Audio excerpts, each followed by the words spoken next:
and gentlemen, please rise up for the national anthem,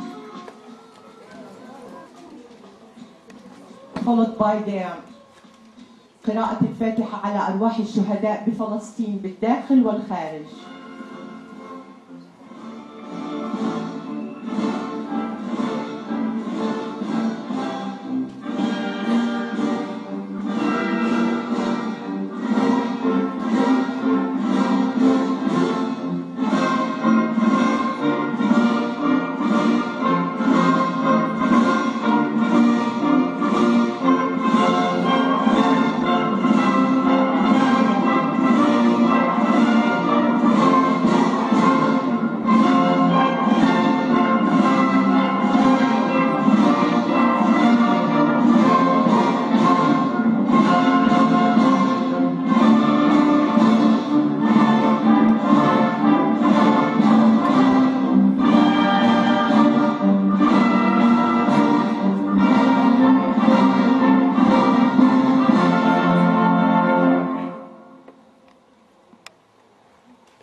Good morning, everybody.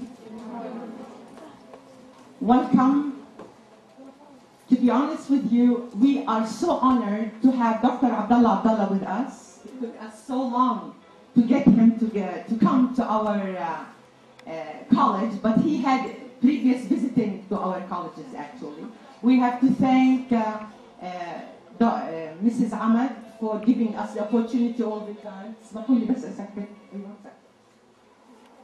And we have to thank Abu Firas. He always backed us for all occasions and events. And thank you, everybody.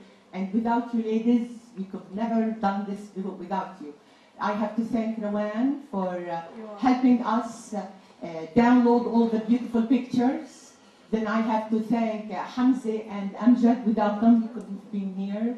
And the national anthem, it's a nice, really national anthem. Rawan, as a matter of fact, downloaded that. Dr. Abdullah is not really strange from us. He was born in Jerusalem. I know him since he was in Canada. He was our representative in Canada. He obtained his undergraduates in Syria and Lebanon and his graduate studies from Canada as international relations. He has been a member of the Palestine Liberation Organization since 1969. From 1972 till 1990, he was the PLO representative in Canada. Then he became the ambassador of Palestine in Greece. And I cannot go farther and farther for that because we won't even leave the stage if I tell you all his profile and all his academic achievements. What we have now known that he is now the chairman of the political committee in the PLC. He's our MP. Please, تفضل. أهلا وسهلا.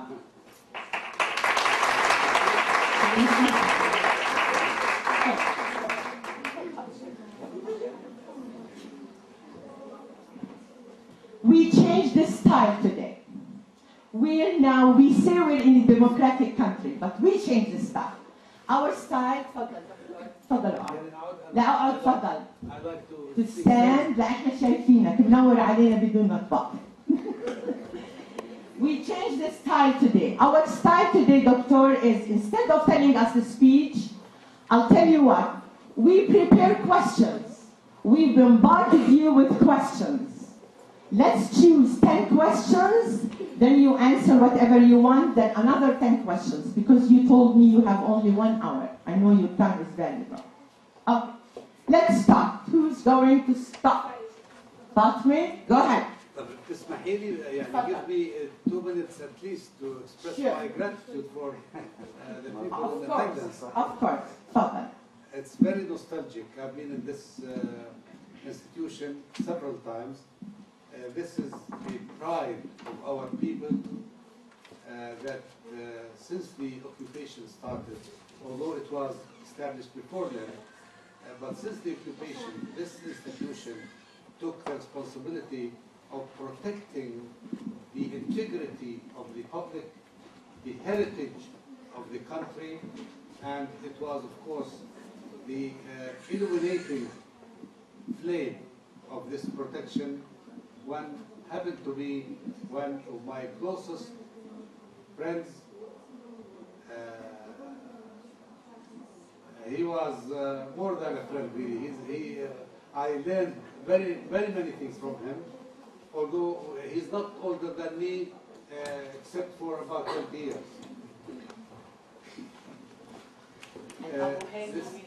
Yeah, that's Abu Hani. Oh, okay. Yeah. Only. We are lucky to have an institution of this nature, and I'm sure you're lucky for being educated in an institution of this magnitude in its goals, in its objectives, and definitely your contribution to the building not only of a people, but the building of a country is remarkable. So please keep the good work. Always have your allegiance starting at a lower strata, from home to this institution, and then to the country, which is the final goal of all of us. So I'm very happy, Mrs. Ahmed, and happy because you were able to keep the continuity of the hard work started with your predecessor, Mrs. Samiha Khalil, who was a pioneer, and you kept the pace and you added even your own touch on the continuation of this march until the liberation of our country. Then after that, definitely we will be around, hopefully, but then it is your responsibilities, those who have been educated, those who have been reared in a climate that is positive, constructive, unifying, looking for what unites us, not what brings us apart. And that's what we hope in seeing in you in the future. So having this very short introduction, I will be at your disposal for whatever questions, hoping that it will be not too difficult on me. Thank you very much, Mr. Abdullah. It is our privilege to have you as our guest today, and you are always welcome to come and visit the society. Please go ahead. The title today we chose, as a matter of fact, all of us we agreed upon, we all chipped in, the persistence of the Palestinians. As you see on the screen, the old man carrying Jerusalem on his shoulder. It is so beautiful. Beautiful in a way of sadness. We all carry Jerusalem for sure. Let's start now with Fatima. Would you like to start, Fatima? Go ahead. My question, I'm 20 years old. Imagine yourself if you go back in time. When you were our age, what was your views towards politics? Thank you.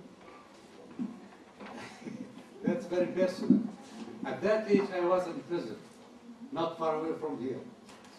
I was in prison at the age of 19. I spent 2 birthdays in prison. I belonged to a political party at the time, whom I thought it would be my way to contributing to the liberation of Palestine. But then, of course, through the course of life, we choose, each individual chooses what he or she thinks is the best way to reaching the liberation of Palestine. So I continued with affiliation with that political party until 1963. Then started to thinking a different route. In 1966, I started with the organization of Fatah and continued until this very day. Another question, Ashara? So at that age, really, politics, especially in our age, particularly Ramallah and Jews, it was very widespread, especially among students. Political parties were mushrooming. The ideological parties, in particular, the nationalists, that the Ba'athists and the Qawmin Arab nationalists, then the communists, the ideological to the left, And then, of course, there were two Islamic parties, one Hizb al-Tahrir, and the other one, Al-Ikhwan al-Muslimin, Muslim Brothers, or Brotherhood. But the Muslim Brotherhood at that time were only preaching good behavior, preaching praying, fasting, doing good to the people, which is the how to deal with others and how to deal with your God in terms of worshiping. Not much involved in politics. Thank you. We have another question. Go ahead. My question, in your opinion, do you think there is an outside hand interfering in the Palestinian internal affairs? Thank you. But this has probably two interpretations. Usually, in the Palestinian national movement, since it started in 1965, with the first bullet, as we call it, in the contemporary history of Palestine, the armed struggle started with the 1st of January 1965. Surely, the Palestinian national movement, knowing the differences between the various countries in our environment, we cannot ignore these political stands. We have to take them into consideration. Now, if you consider this interfering in our affairs, it is indirectly interfering. That is, we cannot ignore the fact that in Jordan, at that time, at the start of the movement, the Palestinian national movement was not accepted because it's considered as a challenge to the unity of the Hashemite Kingdom of Jordan. In Egypt, at the beginning, of course, the Palestinian national movement was not accepted. The notion at that time was that these are adventurers, these Palestinian Fidayeen of the time. They were adventurers and they wanted to push Egypt before the due date into a conflict with the Israelis, which is not prepared for, and they were put under suspicion. Many of our cadres were in prison. So we have to take into account that we should not antagonize our milieu. Otherwise, we will be diverting our concentration on confronting the enemy, the occupier of our land, and start on side battles, as unfortunately happened in September of 1970 in Jordan, and somehow in Lebanon during the civil war between 1975 and 1976-77. But others claim that we are controlled. This never happened, and I will tell you the composition of the PLO when it became of weight in the politics of the Middle East. The PLO, the components of the PLO were extensions of certain Arab regimes. We have Sa'iqa as an extension of the Ba'ath Party of Syria. We have Jabhat al-Tahrir al-Arabiya, an extension of the Ba'ath Party of Iraq. And we have others. Before that was two groups, extension of the Egyptian intelligence, Mukhabarat Masriya. But then the last who stayed as extension of official Arab regimes, As-Sa'iqa wa Jabhat al-Tahrir al-Arabiya. But they never were allowed to control the directions of the PLO. They were, because in the PLO, our idea, and we should continue without changing this attitude, that we have to work for the inclusion. Since we are at the national liberation stage, then every individual, every group who is willing to contribute to the liberation of Palestine must be included. So we are for convergence, not divergence. If we were to say this one belongs to that group, keep him out, that one is not in line with our politics, keep him out, then we find ourselves probably more groups outside than people inside. The policy of the PLO is to include everyone who wanted to contribute to the liberation of Palestine. And if I were to take this strategy that we should not change to nowadays dialogue in Cairo. For example, there is a general consensus among Palestinian factions, 13 of them who are meeting in Cairo, with the exception of Hamas, that elections, proportional elections, that is according to lists, not to I think we have a question regarding that. and then the cutting point should be, in our opinion, the lowest possible. 1.5%, no more than 2%, because we wanted everybody to come in. There are others who wanted to raise it to 10%. In this case, probably 2-3 groups will make it, and the rest will be out of it. This is not the way in the national liberation movement. Thank you. Let's take 2 questions. Abir, then Iman. Come on. Sorry, always tell you Abir, you're right here. My question, sometimes I think that it is a curse to be Palestinian living under these bad conditions. How could you change my mind? Thank you. And another question, thank you, almost. Our English teacher who returned to Palestine from Canada after an absence of 4 decades says, "We Palestinians are not a very gentle nation. We have We no are not what? gentle nation, a gentle. Gentle nation, gentil. We have no respect towards each other's opinion. We do not even respect the rule of law. This is why we are in a mess today. Sadly, I do agree with her. How could you change our mind?"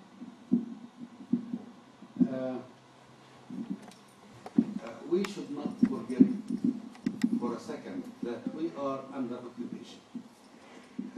And being under occupation, we don't have our own destiny in our own hands. Irrespective of what land we have, still it is restricted. So that's not the end of life. As long as there is a hope, there is a light at the end of the tunnel, then we have to bear with difficulties, with hardships, as long as we are under abnormal situation. About the lawlessness, about the lack of respect of the law, it is true. It is not acceptable. It is sometimes disgusting. But then, always we have to analyze why we reached that state of affairs. I think I came here back to Palestine in late 2003. Of course, I used to come for visitation. Visitation, you cannot get a grasp of the whole situation. The reoccupation of the West Bank in 2002 created a new situation whereby Israel is interested in keeping chaotic order, so no one can respect the other. There is no cohesive stand among the people in the society. The division is the order of the day, and that is only to serve the Israeli occupation objectives. Even the separation between Gaza and the West Bank, it is only serving the Israeli design, which has been on their minds since they occupied this country.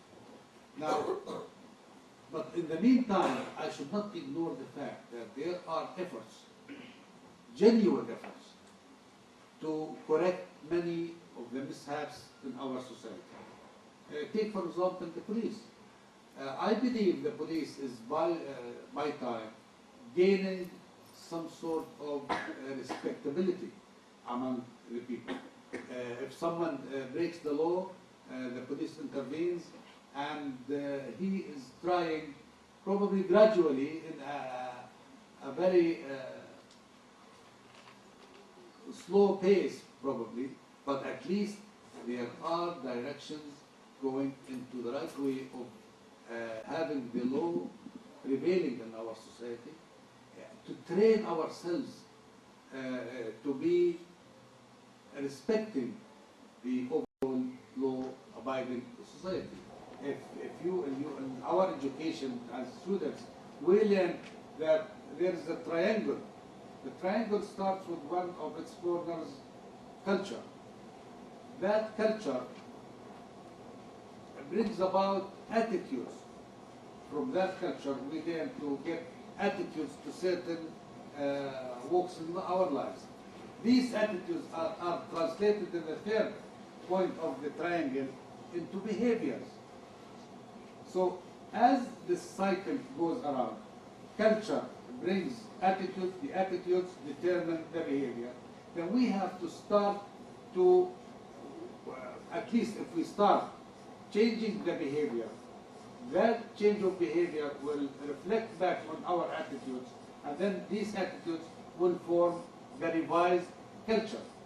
So nothing fixed that if a Palestinian must be law-breaking or must be uncontrollable of that issue. No doubt we pass through serious and difficult situations, but then it is the responsibility of each and every one of us. It's like praying. Praying a responsibility, individual responsibility. Likewise, behavior is individual responsibility. If we can ourselves change this behavior to abide by the law, then we will become, as a whole, a law-abiding society. There is no hopelessness in this situation. On the contrary, we counting on our new generation, especially the educated strata of our generation, to contribute to changing our behavior as a society in order to reflect that on our attitudes, and that brings about a culture, revised culture, that is comfortable with each and every one of us. We have 3 questions now. Ruba, where's Ruba? Come on.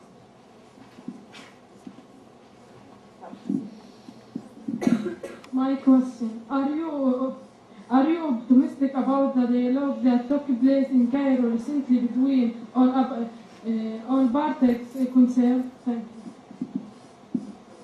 All parties concerned. We have another question, almost close. Hadil? It's a good exercise.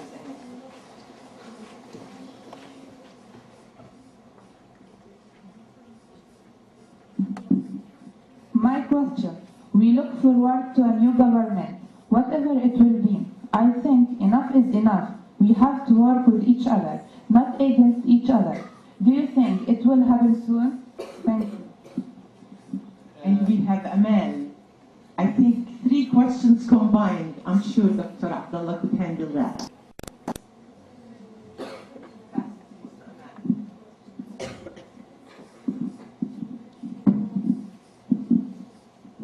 Welcome. I can understand the frustration of the Palestinian Authority in conducting its civil and political affairs because the occupier has the upper hand. My question is the VA doing anything to fight the corruption within Palestine? Thank you. Tough students. They don't look tough, but they are tough. No, thank you. I think these are encouraging that our hope is much higher today, probably when we see that our new generation is engaged and is looking to correct the march of this society at all aspects, social, political, and otherwise. As far as the dialogue in Cairo, it's not only 2 groups, in fact. There are 13 who are in attendance of that dialogue. This, as I referred earlier, in a national liberation movement, you have to include everyone who is willing to contribute. And you do not stop at the ideology of each and everyone. I will just draw your attention to one example.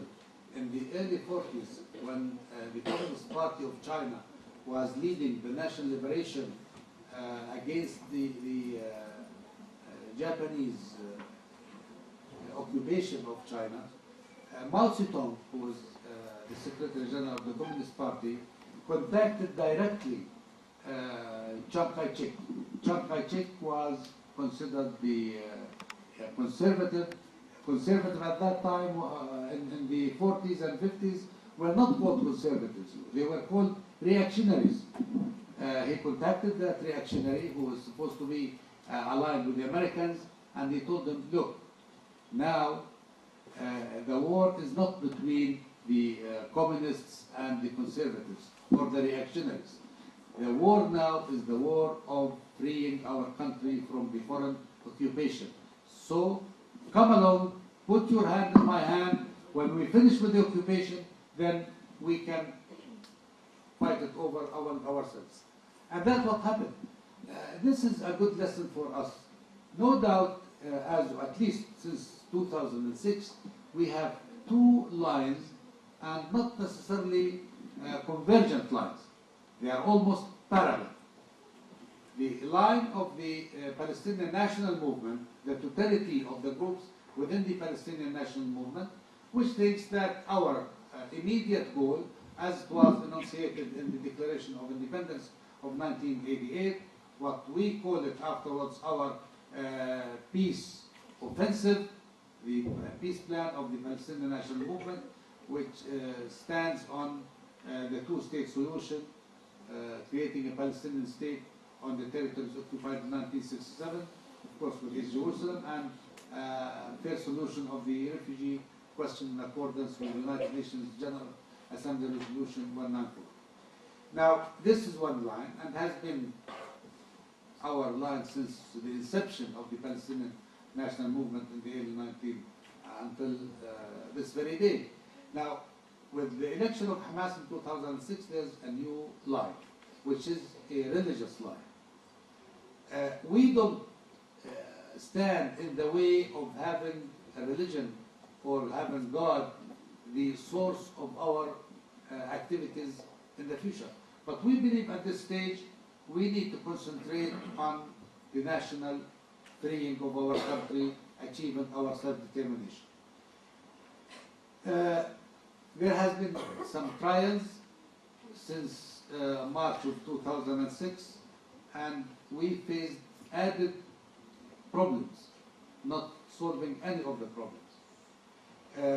The first line, which is working for the creation of the Palestinian state, the requirements of that solution ask for direct negotiations between Israelis and Palestinians, which we have been conducting, at least publicly, since 1993. These negotiations, it is true that they will not produce our national goal, but there is a build-up, accumulated position internationally. Until we reached, in late 2007, we reached a point where there is an international consensus that the peace process must lead to two goals: ending the Israeli occupation and establishing the Palestinian state. We believe this is an achievement, although it is not practical, it is not materialistic. No implementation of these consensus on the ground. The occupation is still on, settlements are still built, the blockades, the checkpoints, all, and sometimes they increase. But then, with the continued accumulation of these positions, we move to the second stage, asking for the interpretation of these oral or theoretical stands into practice on the ground. It will take added, of course, work and hard work. We believe that working to translate this international stand into action, our unified stand is vitally important. We believe that the separation of Gaza from the West Bank is only working for the interests of the Israelis. If we ask for a Palestinian state, you will find someone said, where do you want that state to be? In the West Bank? In Gaza? Can you speak for the people in Gaza? Are the people in Gaza accepting what you are proposing? So this is not because we are really genuinely interested in having a unified, but these are pretexts they rest on in order to prevent the implementation of the required consensus of the international community. Therefore, if we look at the international developments, if we look at the regional developments, if we look at the immediate adjacent development, next door, neighbors, all these developments forced us to unite and to be one. All differences are, it's not really serious. It's not, because those who say there is a difference between the resistance and the negotiations. We support the resistance, we don't support the negotiations. And you see that these people are negotiating تهدئة for 1.5 years. They are negotiating for the exchange of prisoners. So nothing is black and white. Negotiations is bad, resistance is good. But resistance, in our history, in our learning experience, resistance is our mean to achieving our goals. It is not our strategic end goal to keep resisting. Every resistance has to be concluded at the negotiating table. Every resistance. Because the resistance is our means for achieving our political goals. Now, what is important in the negotiation, if these negotiations are leading us to give in, to submit to the occupier, then we have a problem there. But if we are sticking to our national goals, whether in 2000 at Camp David, 2nd, 2000, the Palestinian leadership not extended stood to the principles, to the ثوابت بنسميها in the Palestinian political vocabulary, that is the principal goals, self-determination, establishment of the state, and the refugees. Palestinian refugees. We did not give any one iota of these rights.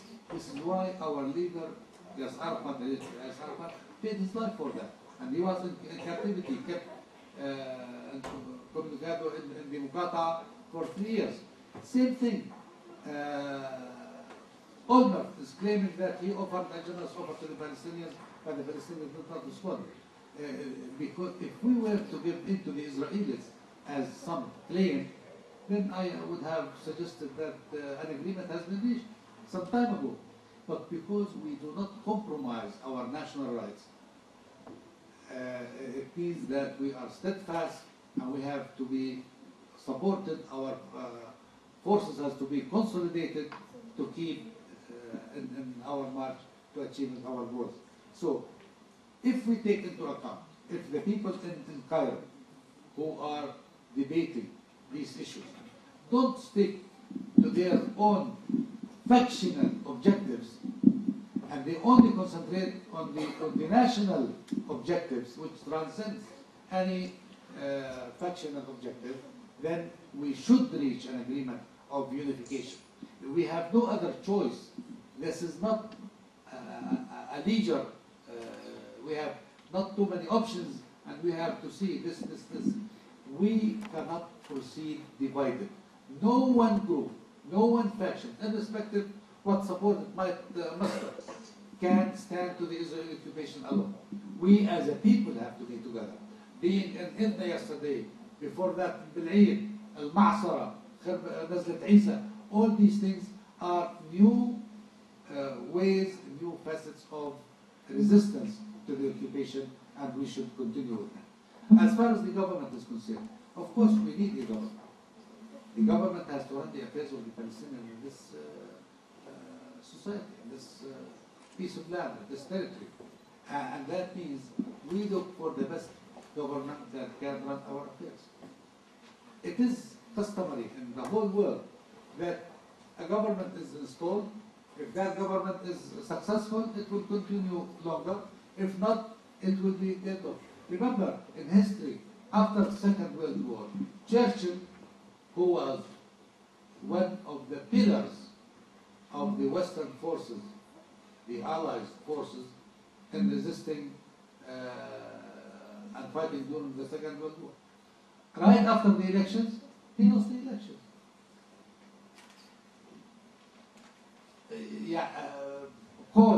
Helmut Kohl, the Chancellor of Germany, he is considered the father of modern Germany. He unified the country, East and West, and he did all these things. But then when he went to the elections after the unification of Germany, he lost the elections. So we have to train ourselves to accepting the choice of the people, because the people are the source of all powers. So the government, we need to have a government. I don't care how the government is composed. There are, in Cairo, they are debating, do we need a government composed of representatives of the factions? Do we have to have it mixed, factions and independence, or do we have to have it all together independent and on their base? This is not a real, the real issue. This is only reflective of the factional interests. Who wanted to be in that government? What is important in forming any government is what is the program of that government? What is the plan of action for that government? The mandate, what's going to do in the foreseen future. And since the new government to be formed, if we agree all of it, it is limited in time until the elections, which is now proposed early in January of next year. Then the remaining 7-8 months, what we expect from this government? We expect the reconstruction of Gaza, we expect the unification of the security forces, the unification of the administrative institutions, because there are parallel institutions in Gaza as it is in the West Bank. We cannot go with two heads. We have to unify them. Thank you. So now the last point is about corruption. Corruption, I have a different... Should be the first point, actually. in sequence, I'm going... I know, I'm just joking. But it's important. I take this with a dash of salt, really, when we speak about corruption. I travel abroad and I mingle with foreign officials and we discuss these things. The talk about Palestinian authorities' corruption is in two circles. The notion of corruption in two circles. One at home, which is natural. I mean, we are, it's not surprising. But the second circle where corruption of the PA is only in the Zionist circles, who propagate through their controlled magazines or their agents. But I, for example, I discussed this when I was Deputy Foreign Minister with Chris Patton. Chris Patton, now he's a lawyer. He was the last governor of Hong Kong. And he became as Commissioner of Political Affairs or Foreign Affairs in the European Union. Chris Patton is British by citizenship, but he is one of the fair-minded people who, being in charge of the foreign portfolio at the European Commission, he was responsible for dealing with the PA. And we discussed in Brussels at length and before members of the European Parliament. His report that he produced to the European parliamentarians after 3 commissions were sent from the European Union to the Palestinian Authority here to investigate the quote-unquote corruption of the PA. Corruption, what it means, that you received funds, you mishandled it, you did not spend it all, you pocket some, you did, that's what, basically. And the 3 reports produced by European commissions said that the accountability of the Palestinian National Authority is very high according to the European standards. I will tell you why the corruption phase was used. For the Zionist circles, they think that we get the money from the donor countries and use it for buying arms, for fighting Israel and so on. So they claim of the corruption that the money is not accounted for, that given from the European Union, for example, which is the largest donor. But here, of course, there are mispractices, practices, misbehaviors of certain officers. That's true, but not all of it real. I will refer you to a report that was prepared by the a PA institution, which is the comptroller office, the one who looks at the expenditures of the Palestinian National Authority. Dr. Abdullah, can I just cut you down because we have a couple of questions exactly the answer of corruption as well. Shifit, we insist on corruption today. Okay, we have another question. Aya. You were quoted in the Gulf Daily News a few years back. Israeli occupation meant Palestine was missing the main elements it needs to enforce the law. Then you added, it could even be contributing to corruption in Palestine. Kindly elaborate. Thank you.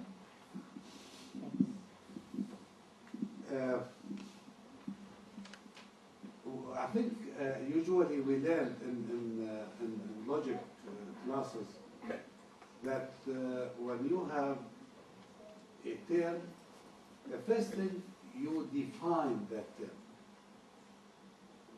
And if you define it, then you can analyze according to your definition or to the definition that is generally accepted, can elaborate on the subject. Corruption means, to our minds, when we speak of corruption, it means money, dealing with mishandling of money. That's the general understanding. But the definition of corruption is much deeper than that. Corruption means not acting according to the directives of the job. If I am a teacher, for example, and I don't spend the 40 minutes in class teaching, I come and tell the students, oh, what do you have today? Geography? Open your book, read from page 10 to page 12. This is corruption. If I, for example, park my car on the sidewalk and there's a sign that says, don't park on the sidewalk, this is also corruption because I am not following the requirements that I'm supposed to follow. There are corruption practices in the Palestinian National Authority. And this corruption, there is no justification whatsoever. Lack of experience, easy access, lack of supervision, monitoring or otherwise, this is not acceptable because there is something in each and every one of us, our conscience, our convictions, our allegiance to a supreme power, be it our country, our religion, whatever, that calls on us to be righteous, to do what is not only good for us, but what does not infringe on others. Umar ibn al-Khattab, which your hall is named after, he used to say, your freedom ends at the beginning of the freedom of your neighbor, of the other. Yes. So we cannot take everything for granted. But I will tell you, yesterday I attended a workshop on the corruption in the petroleum agency. There were something wrong. I will tell you that at least since 2003, there has been some controlling devices having a national body and a governmental body that all work for correcting the mishaps in the structure of the Palestinian Authority. For example, I would consider corruption if someone, a graduate of high school, and he is Director General of a certain department, where in that department there are university graduates. That's corruption. So there was a revision from down up to improve, to lessen the, not because it is of accusation, but to lessen the perception of the people. Sometimes perceptions are stronger than realities. When someone is pointed at as a corrupt, it takes, even if he is a saint, it takes him time to clear his name. So we have to be careful, first of all, not to put that easily. We have to be factual, but then we have to be realistic at the same time.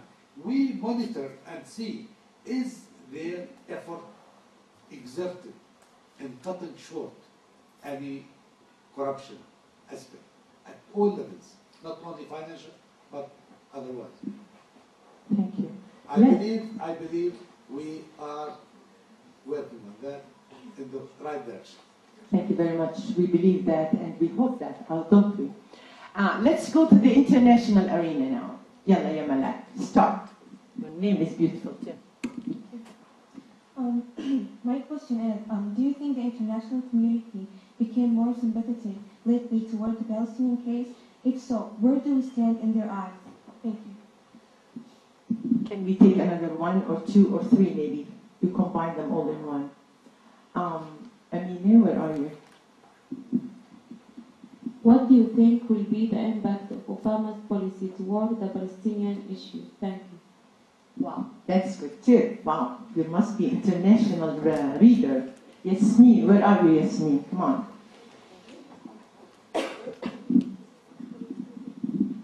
Do you think that the foreign media is honest to tell our story to the world as it should be told? Thank you. They're concerned about the foreign media as well. Wow, I'm so impressed. Where are you, Safa? Oh, you're far away. Please pass this.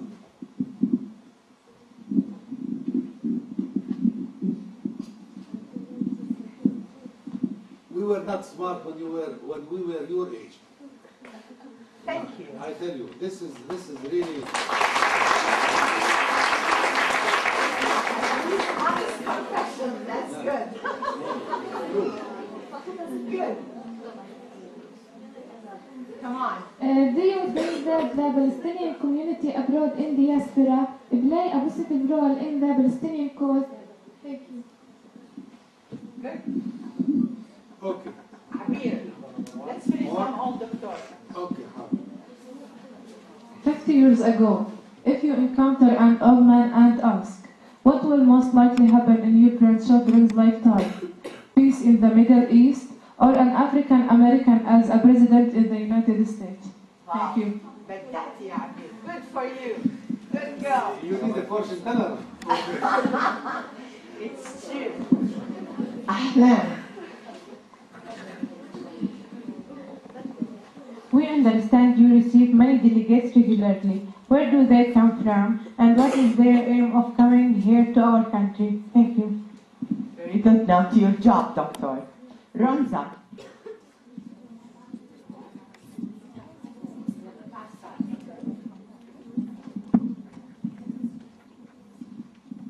Dr. Abdallah, we lived abroad in the West a long time. How does the Western community think of us? Do they have negative or positive feelings? Thank you. Okay. بس وآخر واحد, the last one, أحلام. My question is, what would you do differently today after Oslo? If you have to go back 10 years from now, please tell our generation. Thank you. Wow, you bombard with me so many. Allah يساعدك. شكرا جزيلا.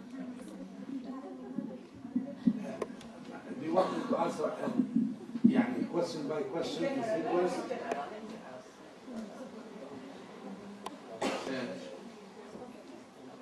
I will start from being abroad and how the people in the West view us.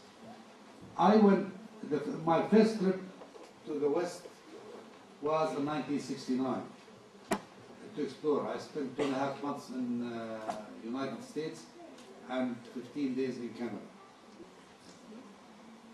She happened to be high school headmistress, not someone coming from the farm or something. High school headmistress in Canada. I used to learn afterwards that she must be highly educated. I said, why? I'm ordinary like you are, and I was speaking to her in English, and she was surprised. where did you learn your English? I said, look, I was born in Jerusalem. In Jerusalem we have many schools in English and French and Italian, you name it. So we are people who don't know, and I started talking to her in a very sarcastic way. I knew that, but inside me I was boiling. I said, this one I want to strangle her. So who are? So and these are the frustrations that Dr. Suman used to calm me down. He said, look, you will learn more. The West don't know our story. My perception was that everybody should know that there are Palestinian refugees, that there are Palestinians who have been killed, massacred, in hundreds of massacres. And the Israeli, the so-called new historians, started to talk about this. And then these dumbs don't know what's happening. We discover that they don't know. They are the culture they live under that forms their attitudes is different. They go to Sunday school, they see the movies from Hollywood, and in the streets they have other interests, sports, entertainment. We are not on their minds. This is why the media sometimes, some of it you can say it is conspiratorial, that they don't publish, but the media publishes what interests the readers. The newspaper has a good section on sports. They have good section on cars, because these what interests the public. Many people, when they in their trains or going to work, they don't read the newspaper as we do here. They flip, where's the sports section? Pick it up and read it. The others look for the weather, look at it and read it. So, bit by bit, we started to learn that they are not in a situation to know what happened to us or who we are. The only little coffee table books, they call them, small books that one can read casually. The Arabs are nomadic. The Arabs are interested in money or interested in women. They are ugly faces with beards and sluggish clothing. That's the images they publish. So we don't interest them. Now, what made the change, and I can claim this with authority, is the PLO. When the PLO started, of course it started with dramatic start. Plane hijacking, attack here, attack there. Of course it is harmful. Oh, but then it started to change. These guys are not, the picture, the stereotype that they have about the Palestinians or the Arabs are changing to a new stereotype. They are terrorists, they are cutthroats, they are murderers, all these things, which is better than the other one, mind you. Yeah, to say this, and when you talk to them, say, well, this one is not. Then there are two types. One who is bad, one who is okay. You can buy a used car from, as this is a North American expression, to say that he is good, or you trust him. You say you can buy a used car from him. The exchange of visitations increased. Too many people are coming, too many people are going back, and then the complication of politics.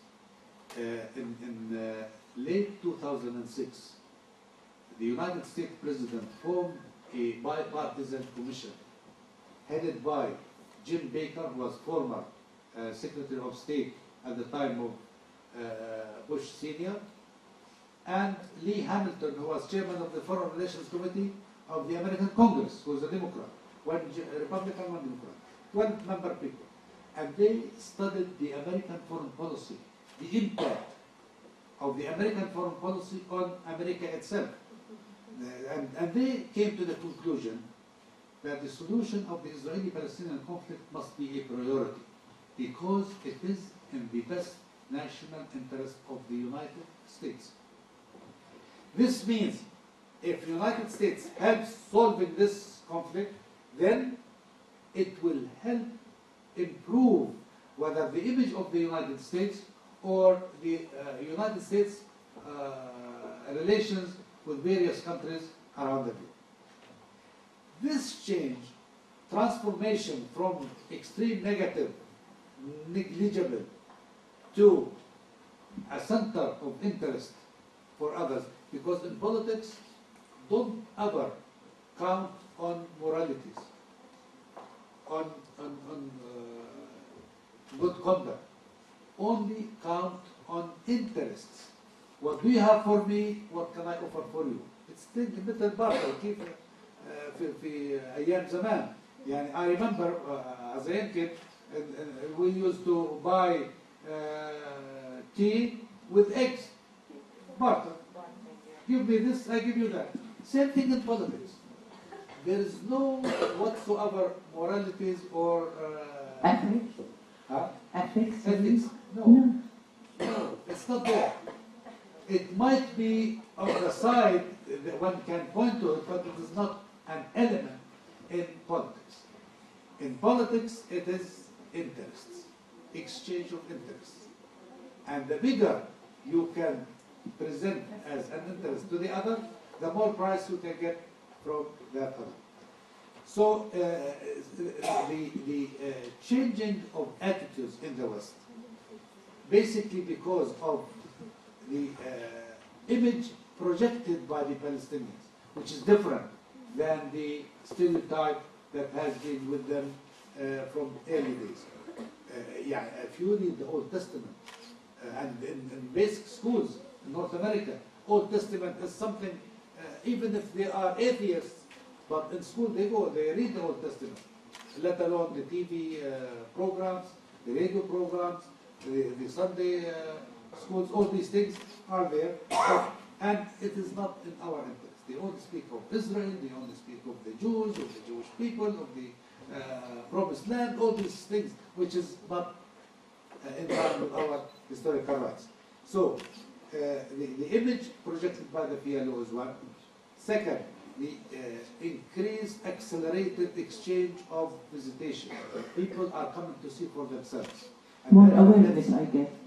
More awareness, I guess, from both sides. That brings us to the question about the goal of the delegations that come. They come here and wanted to see. When they come and see, they go back different. For example, lately you must have heard about Ambassador Freeman, who served in Saudi Arabia. He was named to be head of intelligence agency, but then they raised objection against him and he withdrew his candidature. He served as an American ambassador. And being an ambassador, you don't have anything from your own. You only follow instructions from your country, irrespective of who is the head of that country. Tells you, swear at this person, you have to swear, even if you don't believe it. But of course, you try to find a very intelligent way of swearing, in a very, you package it in a way that is less harmful or something like that. So the delegations are very important. And believe me, everyone who comes here becomes a company. Because he sees what. See what happened in Gaza. What happened in Gaza from Ban Ki-moon to Tony Blair to Fred Friedrich from the European Parliament, from the President of the IPU, from all these international organizations, when they go there and see the destruction, they start to talk about the cruelty of the Israelis. Therefore, this tilting, I don't say that everybody is fine and dandy and we should sleep our whole night, no. But I say this tilting to objectivity, we must utilize. We must address them right away. From my experience in Canada, I have, for example, a good group that I deal with them, I lobby them to be on our side. But if I am 1 week away from them without giving them information, they're lost. They don't have their daily interest in the subject. but they're willing to receive. So you have to keep pushing, you have to keep bullying them, so to speak, in a very friendly way. Because in Canada they like bullying, but in a very light nature, you know. So being present, one, being open for those who come to give them the facts. Don't try to, people don't accept brainwashing. Tell them this stories in theory in a closed room, it's not good enough. Because they say, oh, they brush it aside. Show them one fact and leave it to them. They will translate this fact into stories, into approaches, into line of action. The Palestinian community abroad, I tell you one thing. I can claim also with authority because I have contact in many Palestinian communities. By the way, my official duty, aside from being posted in Canada and then in Greece, I was representative of the Palestine National Council to international conferences. I visited more than 140 countries of the world. Every country I go to, I see the official of the PLO is there, and I see the Palestinian community. The Palestinian community was strong, was united, and was making impact. Ms. غادة can tell you about the Palestinian community in Toronto, which is, it's the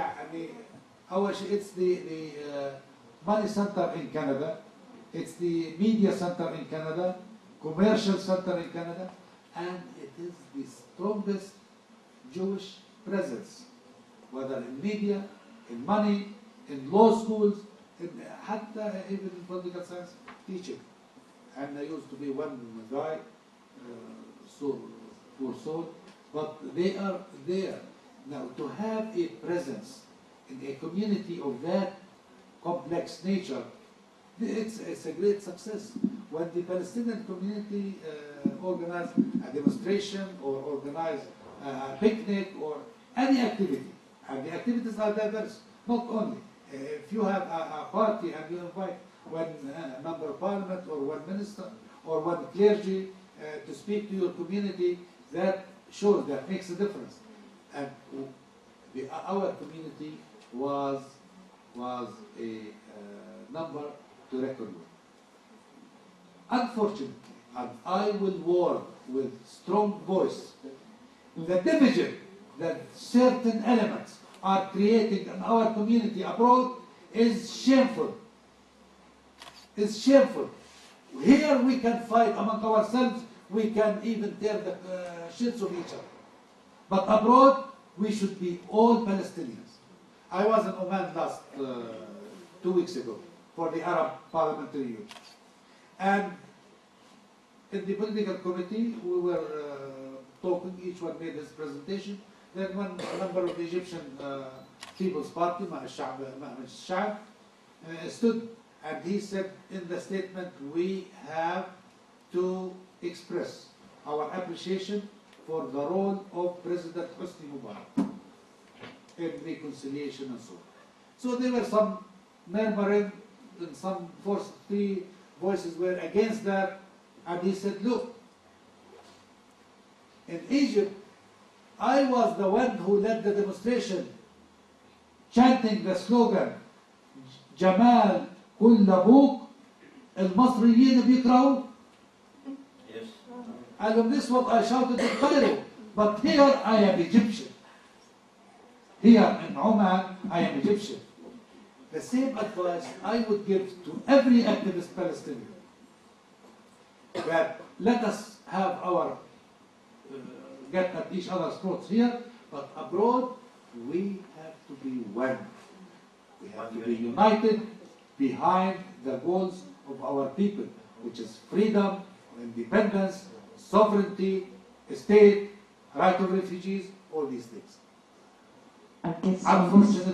Unfortunately, with deep sadness, this is not the case abroad. No. But we should not despair. I mean, we should keep pushing. It's like the drop of water from the tap. Even at longer intervals, this drop will make a hole in the rock. Well, on this note, we can conclude if you would like to. Let me say one word about Oslo. Oslo, when it was negotiated and concluded, I remember on the 13th of October 1993, when the Palestine Central Council was discussing the accord. Abu Mazen, who is the president now, President Abu Mazen, he was a member and he was one who is engaged in that negotiation. He said the following: this accord can be the starter for the Palestinian independent state, or it can be the abyss that will end our dreams. Of course, he did not elaborate on his phrase, but then the ongoing practices after Oslo had some positive signs in it. But also it has its shortfalls. We did not sign Oslo at the conclusion of a war that we won. We should not forget this. Given the circumstances when Oslo was signed, how did we conduct ourselves in the implementation of Oslo? We know that we are before an enemy that is devious, that's criminal, that is negating our physical existence. Of course, it is very difficult, but then before I start pointing out to the dangers of that, to the support lack or lack of it from the Arab countries, or the international community, or the United Nations, my first question must be directed to myself. What did I do? What should I do in order to protect my people, their goals, from being sabotaged? If we seriously pose that question and try to find an answer, the first thing, we should stop all practices that separate us from each other. Internal separation, division, is the killer of any hope of any nation, not only the Palestinian. We should all work towards converging our forces, towards uniting our structure, towards consolidating our internal front. Thank you very much. Thank you, Doctor. Mrs. Ahmed is going to say something. I just want to comment one thing, that since the start of the Zionist movement, the aim was the acquisition of land without the people. And that's why in 1948 they started with massacres to the Palestinian people with orders from the government not only to destroy the villages that they expelled the people from, also not to keep a stone so that people return to their village. So the aims and goal of the Zionist movement never changed. But they felt the weaknesses after Oslo, and they started to walk in a quick pace to take more and more land and control the Palestinian land. And now you see what they are doing in Jerusalem. What is important to them? Jerusalem is not important for the Palestinians only. Jerusalem is for all the Muslims and Christians in the world. But the Christians, we are, as Palestinians, as part of the Middle East and the Islamic world, we care very much for our third most important religious place. So I think the struggle is going to take a long time. We appreciate the طولة الروح that our negotiating team has really performed, because otherwise, if it were for other people, they would have turned the table not one time, 10 times, because the Israelis will never give up, and they felt the weaknesses after Oslo. Unity is very important, and we are for it, and I hope everybody who is true Palestinian and who understands Zionism, its aims and goals, will resort to unity, because it is our only strength that we can face the Israelis. So thank you very much, Mr. Abdullah. Thank you, غادة. I really appreciate this meeting, and thank you very much. I hope we Okay, thank you for your presence. It's a message for Mr. Abdullah.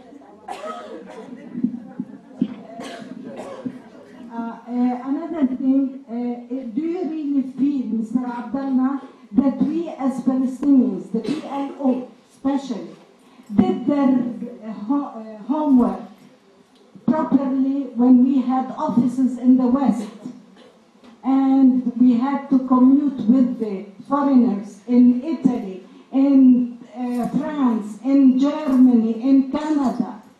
Did we do our homework? And why were we always complaining we don't have enough funds? Where did the funds go? And why didn't we put enough funds and the right place, the right man in the right place, so that he can defend our cause in the European countries and we gain more support from there? Thank you very much.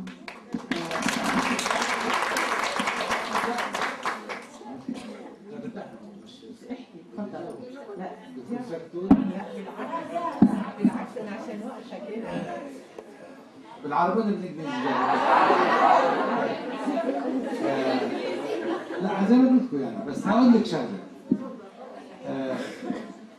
من الصعب أن نضع المعيار المثالي لكل عمل نقوم به، لأنه المثاليات يعني صعبة.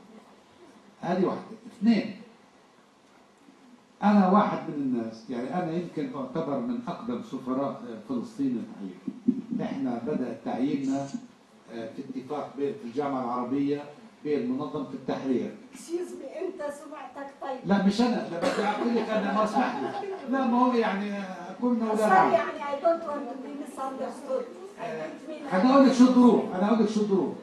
إحنا لما بعتونا على الدول الغربية، الدول اللي ما فيش إلنا حضور فيها أو ممكن يقبلونا، استخدمت لمكتب الجامعة العربية كمقر، والجزائر تعهدت تعطي الممثلين جوازات سفر دبلوماسية عشان يقدروا يدخلوا، والجامعة العربية بتدفع لكل واحد $1000 في الشهر. كانوا 8 أخوة في ذلك الوقت. مع للأسف ما فيش ولا أخت، يعني تعرف عقليتها كانت لسه، يعني هل يا دوبك هلا ننخذ لنحط أكثر شوي. إحنا اللي راح ننخذ حتى لا اسمعي، وحياتك إنه ستجدي يعني مثلكم قدامكم هذا الشيء، هذا الموضوع. كان الوضع بالرغم من المعوقات كانت جمة. ليش؟ اللي راحوا بعتقد يمكن واحد أفصح منا كلنا، الله يرحمه الأخ سعيد حمام، يمكن يكون هو أفصح منا شوية، لأنه كان علاقته مع الأحزاب في لبنان وعاش درس في بريطانيا، فيعني بيعرف العقل الغربي. البقية ولا واحد منا كان طالع خارج بلاده، فرحنا على جو غريب، تصوراتنا مختلفة، تصوراتنا إنه إحنا قسم منا كان حامل البارود في الغور ولا في إربد، يعني إنه الترانسفورميشن قوي واسع. ولكن ومع ذلك يعني أنا بحكي لك عن الإخوة اللي بعرفهم رحمة الله على بعضهم. نعيم إجا بعدين، نعيم الدوق الصف الثاني، يعني نعيم وعز الدين القلق هذول كانوا اصغر منا، كانوا لسه بذلك الوقت بدرسوا الطلاب. فالمهم انه اللي راح اولا تعب على نفسه، ثقف نفسه، استوعب المحيط اللي هو ممثل فيه. يعني الموجود في السنغال او في الهند مهمته تختلف جذريا عن الموجود في كندا او في بريطانيا. عرفتي كيف؟ فكان في جهد، ما كانش حد يحكي عن مصاري، كانوا يعطوا واحد $1000، هو بده يسكن، هو بده يعلم اولاده، هو بده يسافر من بلد لبلد. كنا بنسافر بالباص وبالترين وبالطياره ليش ما كان. ولما نروح، انا عمري في تورنتو يعني اول 10 سنين على الاقل ما عمريش نزلت سنتين، وهالشباب يلا رحت عند ابو عمار مشان بقول له بدنا نروح عن كندا، بدي هاي، اعطاني $300. بقول يا زلمه حرام عليك، شو $300؟ قال لي لا لا اخوانك هناك ولا حيخلوك حتوفرهم. قلت فيه ما كانش حد يطرح موضوع المصاري، كنا نطرح انه انا موجود هنا، كيف بدي احقق اختراق مع الكنيسه، مع اتحادات العمال، مع اساتذه الجامعه، مع اعضاء البرلمان، مع الاحزاب السياسيه، مع جمعيات صداقه.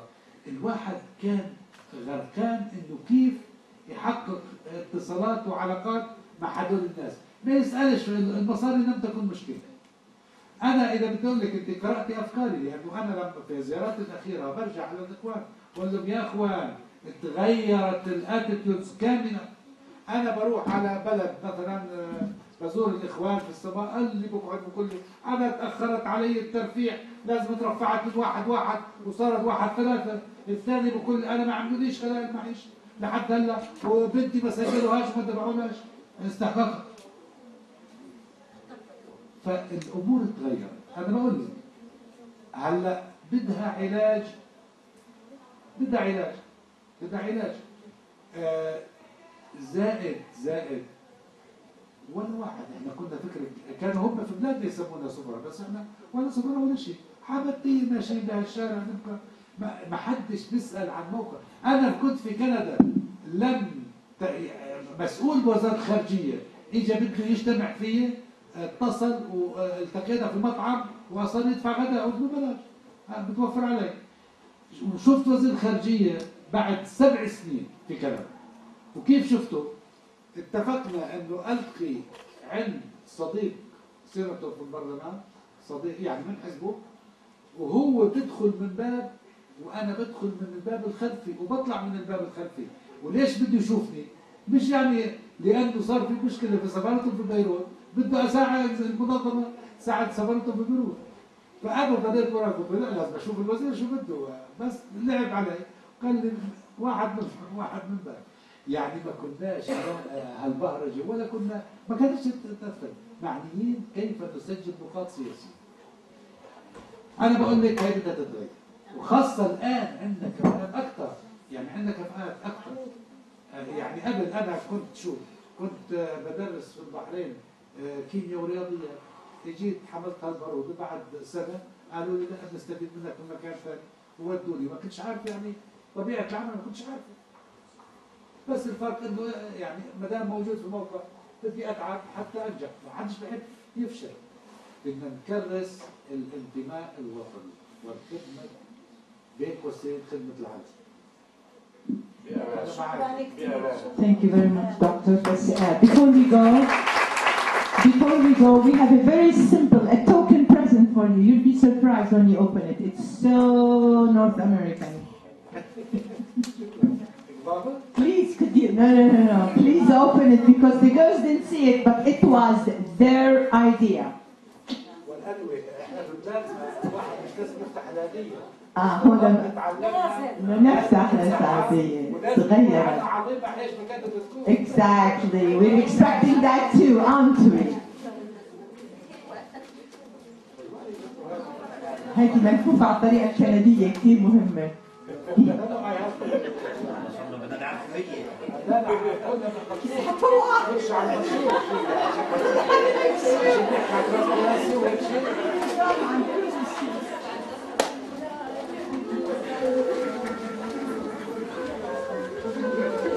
Islamic work we care very much for our third most important religious place.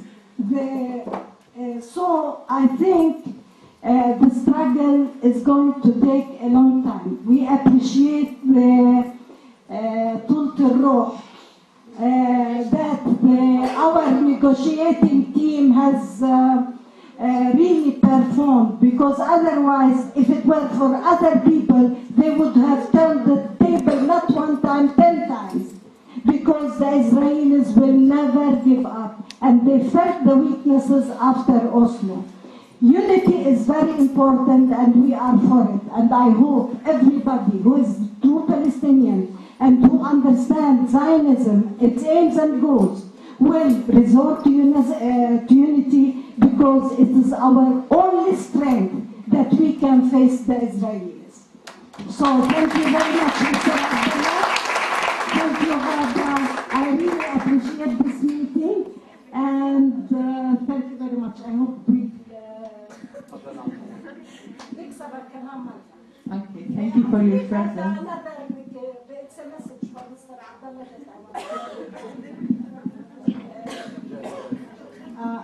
Another thing, do you really feel, Mr. Abdullah, that we as Palestinians, the PLO especially, did their homework properly when we had offices in the West and we had to commute with the foreigners in Italy, in France, in Germany, in Canada? Did we do our homework?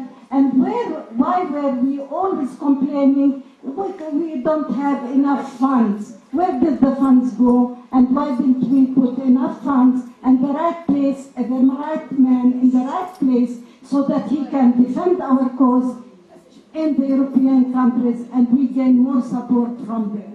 Thank you very much.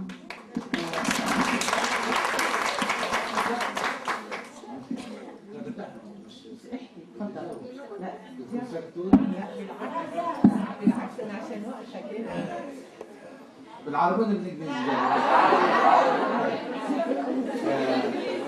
لا زي ما قلت يعني، بس هقول لك شغلة. من الصعب أن نضع المعيار المثالي لكل عمل نقوم به، لأنه المثاليات يعني صعبة. هذه واحدة. اثنين، أنا واحد من الناس، يعني أنا يمكن أعتبر من أقدم سفراء فلسطين الحقيقة. إحنا بدأ تعييننا في اتفاق في الجامعة العربية بين منظمة التحرير. أنت سمعتك طيب؟ لا مش أنا، لا بدي أقول لك أنا ما سمحت لي. لا ما هو يعني كنا ولا يعني I don't want to be misunderstood.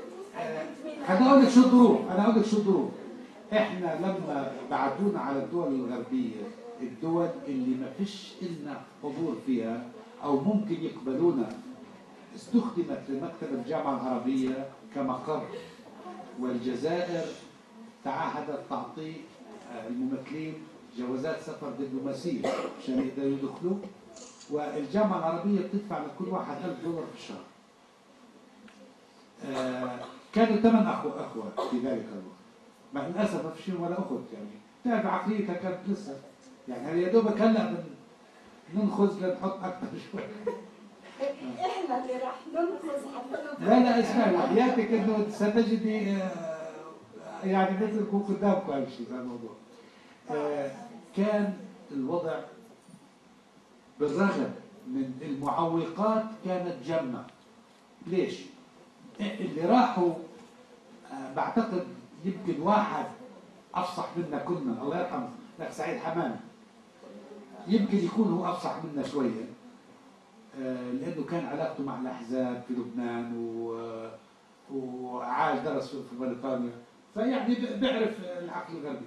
البقيه ولا واحد منا كان طالع خارج بلاده، فروحنا على جو غريب، تصوراتنا مختلفه، تصوراتنا انه احنا قسم منا كان حامل البارود في الغور ولا في اربد، يعني انه الترانسفورميشن قوي واسع. ولكن ومع ذلك يعني انا بحكي لك على الاخوه اللي بعرفهم رحمه الله على بعضهم نعيم اجى بعدين. نعيم الدوق الصف الثاني، يعني نعيم وعز الدين خلق هذول كانوا اصغر منه. كانوا لسه بذلك الوقت بدرسوا الطلاب. فالمهم انه اللي راح اولا تعب على نفسه، ثقف نفسه، استوعب المحيط اللي هو ممثل فيه. يعني الموجود في السنغال او في الهند مهمته تختلف جذريا عن الموجود في كندا او في بريطانيا. عرفتي كيف؟ فكان في جهد، ما كانش حد يحكي عن مصاري، كانوا يعطوا واحد $1000، هو بده يسكن، هو بده يعلم اولاده، هو بده يسافر من بلد لبلد. كنا بنسافر بالباص وبالترين وبالطياره ليش ما كان. ولما نروح، انا عمري في تورنتو يعني اول 10 سنين على الاقل ما عمريش نزلت في اوتيل. وهالشباب يلا رحت عند ابو عمار مشان بقول له بدنا نروح عن كندا، بدي هاي اعطاني $300. بقول يا زلمه حرام عليك، شو $300؟ قال لي لا لا اخوانك هناك ولا حيخلوك حوفرهم. طلعت فيه شايف كيف؟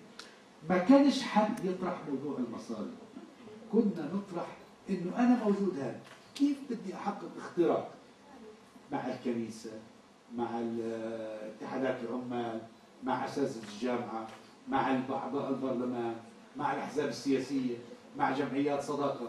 الواحد كان غرقان انه كيف يحقق اتصالات وعلاقات مع هدول الناس، ما يسالش المصاري لم تكن مشكله. انا اذا بدي اقول لك انت قراتي افكاري، لانه انا لما في زياراتي الاخيره برجع على الاخوان بقول لهم يا اخوان تغيرت الاتيتيودز كامله. انا بروح على بلد مثلا بزور الاخوان في الصباح، اللي بقعد بقول لي انا تاخرت علي الترفيع، لازم ترفعت من 1-1 وصارت 1-3. الثاني بقول لي انا ما عملوليش خلال معيشه لحد هلا، وبنتي ما سجلوهاش وما تبعولهاش استحقاقها. فالامور تغيرت. انا بقول لك هلا بدها علاج، بدها علاج، بدها علاج. زائد ولا واحد. احنا كنا فكره كانوا هم في بلادنا يسمونا سفراء، بس احنا ولا سفراء ولا شيء، حبتين ماشيين بهالشارع نبقى ما حدش بيسال عن موقع. انا كنت في كندا لم مسؤول بوزاره الخارجيه اجى بده يجتمع فيه، اتصل والتقينا في مطعم واصلا يدفع غداء ببلاش بتوفر عليه. وشفت وزير الخارجيه بعد 7 سنين في كندا. وكيف شفته؟ اتفقنا انه القي عند صديق سيناتور في البرلمان، صديق يعني من حزبه، وهو بدخل من باب وانا بدخل من الباب الخلفي وبطلع من الباب الخلفي.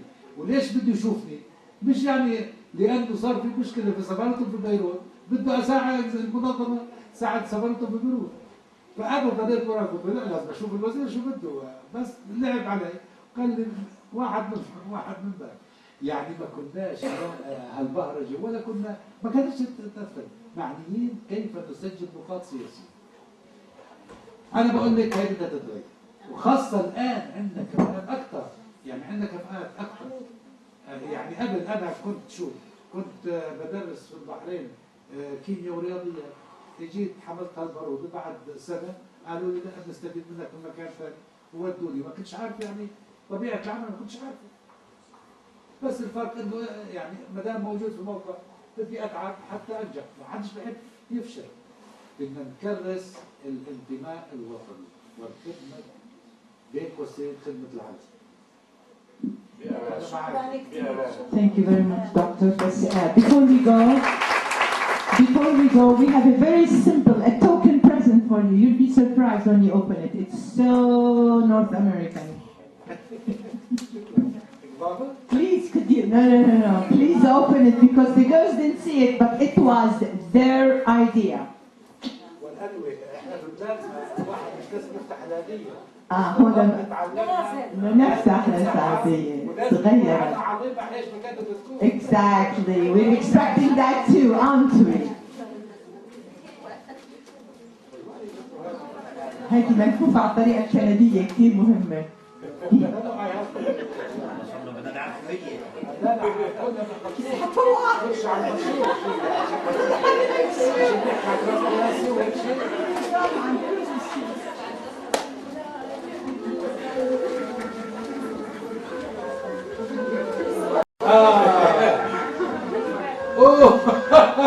شكرا جزيلا والله.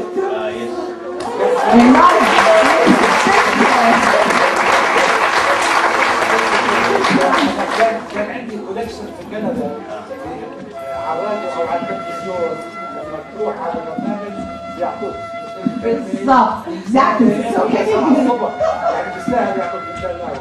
هون كنت لما واحد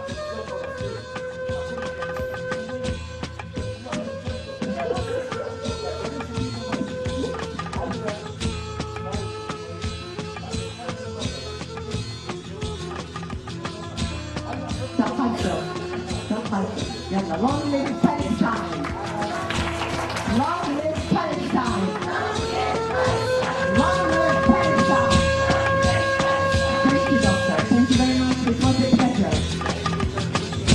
أهلا، تفضل.